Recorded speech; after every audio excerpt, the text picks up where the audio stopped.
Oh, damn it, Sony. You gotta go get your grubby little hands on things that we like.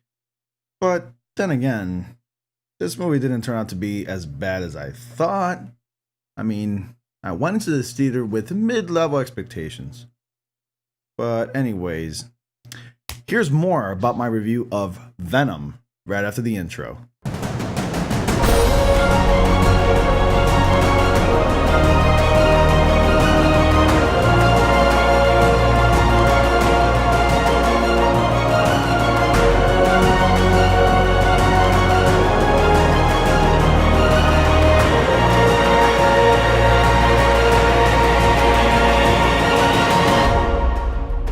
Venom. So I went to go see Venom tonight at the midnight premiere, and that's why I'm doing this review so late and I'm uploading it so late. I'm so sorry that I'm doing it so late, guys. I'm sorry, please. At least you're here watching my review right now, so that's all that matters. So Venom, is it a good movie? I would say, to put it in simple words, it's okay. It's not so bad. So Venom basically follows a character by the name of Eddie Brock from the comics, who is known as Venom, the anti-hero, who's well known for being one of the villains of Spider-Man. Well, this movie is sans Spider-Man, let me tell you. There's no reference, not even a mention of Spider-Man in this movie, because this is truly a standalone Venom solo film. Since Sony cannot have their own Spider-Man Spider-Verse, because Sony, let's face it, you guys were running out of ideas on how to make a decent Spider-Man movie, so therefore you let creative control to Marvel to have Spider-Man in the Marvel Cinematic Universe, which was the right thing to do for the fans and for the general public. I gotta say that Venom is a pretty decent standalone movie, but that is to say, this movie does have its flaws, and there are quite a few. Number one, let's talk about that villain.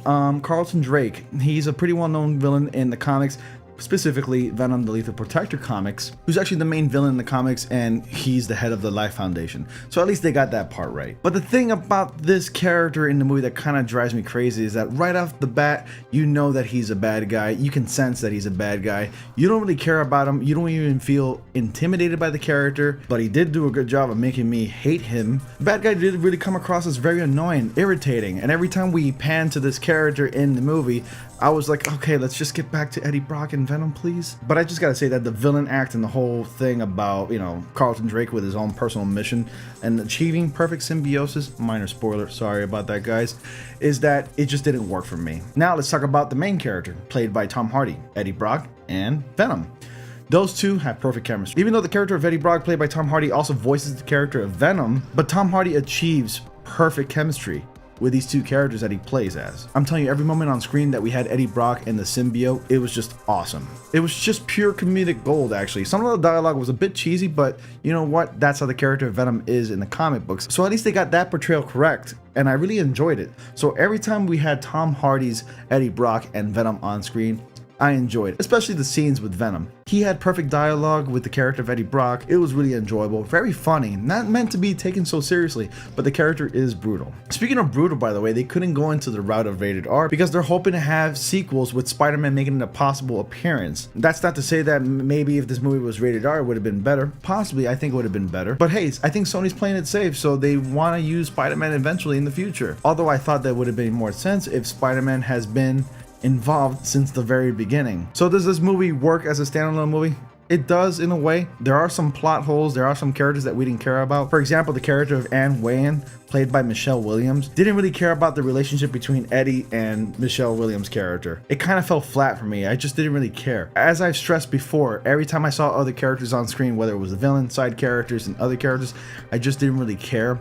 I didn't feel attached to these characters. I didn't really care about them at all. But every time that we saw Tom Hardy on screen, and I gotta say that this guy is great at everything he does, it was very enjoyable, to say the least. Now, the action is really awesome too. The special effects were tidied up and clean and polished after all, because in the earlier trailer footage, the CGI didn't look as good, but in the movie, it looks so much better. So there's that as well. So there's that to look forward to. In the end, I think this movie was a decent standalone movie. It does have its flaws, but it's not as bad as the reviews are saying online. And Rotten Tomatoes gave this movie about 28 to 30%, but Don't let that influence your decision in going to see this movie because I didn't care. The point is that as a comic book fan, you are going to enjoy the portrayal aspect of the character, but as far as the source material, you might have some problems with it. But then again, it is enjoyable if you're going to see the movie because of the character of Venom. So Venom is actually personally one of my favorite anti-heroes in comic books and one of my favorite characters in comic books in general. But with all that being said, guys, I want to go ahead and give this movie a C-. So guys, have you seen the movie Venom? Did you catch the midnight premiere? And if you're going to go see the movie, please let me know what your thoughts are after you have seen the movie. Please try to avoid posting any spoilers down in the comment section below. I hope you guys enjoyed this movie if you have, and I hope you've enjoyed this review. So anyways, thank you all so much for watching. Please be sure to like, comment, subscribe, and click on bell notifications so you all don't miss anything, and I will see you all in the next comic panel.